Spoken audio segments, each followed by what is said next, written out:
Hey everyone! So today I'll be making red velvet brownies. You'll need some all-purpose flour, red food coloring, vanilla extract, salt, baking powder, unsalted butter at room temperature, sugar, chocolate, and 3 eggs. Okay, so here I have some boiling water in a pot that I'm going to use to melt the chocolate and butter. I'm using a heat-proof bowl. I'm going to make sure the water doesn't touch the bowl or else you'll burn the chocolate. I'm going to give that a little mix.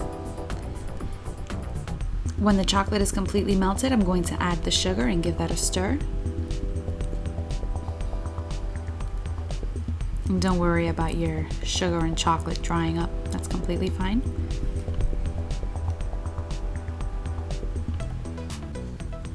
I'm going to crack the eggs into a separate bowl. I don't want any eggshells falling into my chocolate sugar mixture. I worked hard on that, so that won't be good.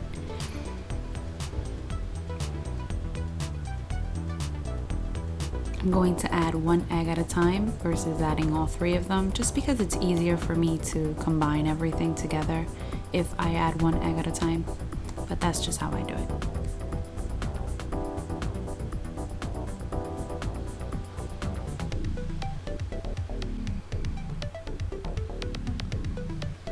I'm using vanilla bean paste because I ran out of vanilla extract. So I'm going to pretend that's vanilla extract. I suggest you use vanilla extract if you have it. I'm going to mix that well.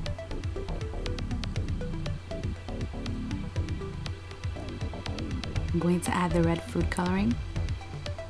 You can add as much or as little as you like. I suggest you add a good amount so it gives you a nice red color. Okay, to my flour I'm going to add baking powder and the salt, and I'm going to give that a mix with my little whisk.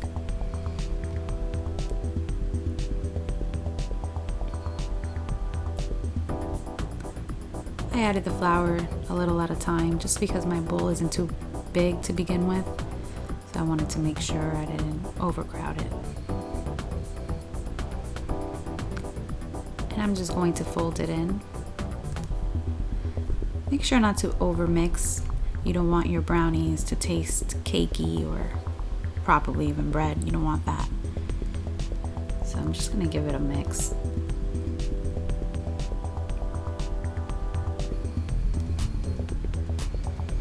To my baking sheet, I added some parchment paper that I've buttered, and I'm going to pour in the brownie batter. Can't wait to bake these and eat them. They look so good. I think that red color is good enough. If you want to add more red food coloring and you want a bright red, that's fine. I'm going to even this out with my spatula. And I'm going to bake this in a preheated oven at 350 degrees. For the cream cheese frosting, I'm going to use 1 stick of butter and 8 ounces of cream cheese.